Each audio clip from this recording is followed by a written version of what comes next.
Halo guys, welcome to Enatek ID. Jadi pada video kali ini aku akan membahas iPhone 14 Pro Max yang sudah aku gunakan kurang lebih 4 bulan terakhir. Dan aku bisa katakan juga bahwa iPhone 14 Pro Max ini merupakan iPhone terbaik yang bisa dikeluarkan oleh Apple saat ini dengan overall experience yang diberikan serta gimmick kecil yaitu Dynamic Island yang bisa menarik para pembeli yang terus ingin hingga demand-nya sangat tinggi, permintaan sangat tinggi. Dan kebetulan juga karena keadaan saat ini produksinya agak terganggu, tapi untungnya di Q1 2023 ini sudah memberikan improvement-nya sangat baik. Jadi bagi kalian yang ingin membeli harusnya sudah bisa mendapatkannya sedikit lebih mudah dibandingkan dengan di akhir tahun 2022 kemarin. Dengan iPhone 14 Pro Max bisa aku katakan ini HP terbaik karena dengan overall experience yang diberikan memang dalam arti kerasa mirip dibandingkan dengan iPhone sebelumnya karena memang dengan iOS 16 yang bisa juga di-download di iPhone 13, iPhone 12 dan juga iPhone 11 serta sebelum-sebelumnya. Dan di sini yang bisa katakan adalah memang Dynamic Island ini hal kecil, gimmick. Sebenarnya menurutku ini adalah kekurangan yang dijadikan kelebihan oleh Apple, di mana dengan Dynamic Island ini masih tetap belum sesuai goal Apple yang ingin benar-benar semuanya full display tanpa adanya gangguan di bagian layar depan. Tapi terima kasih kepada softwarenya, jadi kerasa lebih maksimal. Dan pastinya menuai pro kontra, dia merasa tidak penting dan lain-lain itu tergantung lagi dari kalian masing-masing.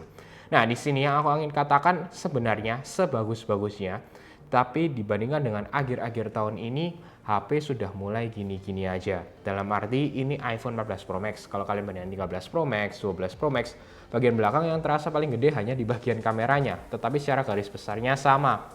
Memang tahun ini dengan 48 megapiksel kamera yang digunakan bisa aku katakan ya lebih sharp. Tapi dalam arti hasilnya yang diberikan tergantung pro kontra juga.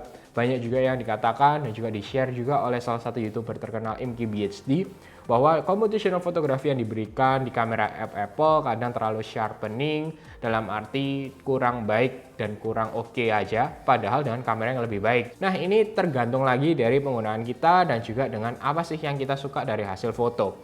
Karena dengan mid-range pun dan juga HP-HP Android menurutku sekarang sudah sangat-sangat mantap. Kecuali memang ketika di-upload di Instagram, dalam skenario tertentu terkadang masih tetap hasilnya lebih baik ketika kita upload digunakan di iPhone. Terima kasih kepada softwarenya yang digunakan saat ini.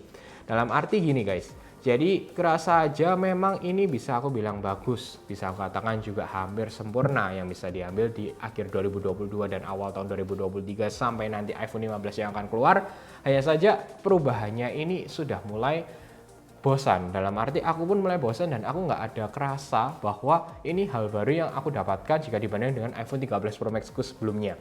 Dan memang kita para tech reviewer atau bisa katakan juga tech geek, pencinta teknologi yang bisa mendapatkan alasan bahwa memang ini mungkin pekerjaanku jadi aku harus upgrade terus, ataupun juga mungkin ini kesenanganku dan aku rasa teknologi terus ada yang improve tiap tahun, yang menurutku sebenarnya feel-nya itu enggak.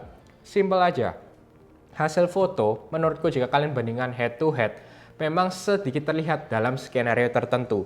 Hanya saja tidak akan memberikan hasil perubahan yang signifikan. Lalu terkait chipset, oke, memang terus diberikan upgrade pastinya, terus lebih cepat, lebih powerful, lebih battery efisien.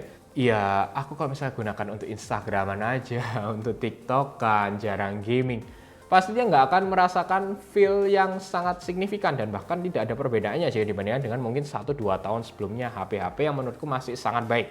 Apalagi sekarang mid-level HP Android pun juga sudah sangat-sangat baik dan experience yang diberikan juga sudah sangat maksimal. Kita akan melihat beberapa hal baru yaitu tentang mixed reality headset yang mungkin dari Meta sudah keluar. Tapi untuk Apple, orang-orang terus menunggu dari Apple bagaimana mereka bisa memberikan sebuah mixed reality headset yang bisa dikatakan bahwa ini mungkin bisa digunakan untuk umum ke depannya. User experience yang paling penting. Apakah ini berguna untuk digunakan sehari-hari atau mungkin apa sih kegunaannya? Apa sih yang bisa memberikan perubahan yang biasa kita selalu megang di handphone iPhone seperti ini dengan perubahan yang bisa kita katakan ya gitu-gitu aja dengan adanya hal-hal baru yang mungkin muncul. Memang sudah mulai ada HP lipat, C Fold, C Flip yang terus diberikan. Tapi menurutku masih belum bisa merubah cara kita atau perubahan yang bisa kita katakan experience-nya itu sangat-sangat berbeda.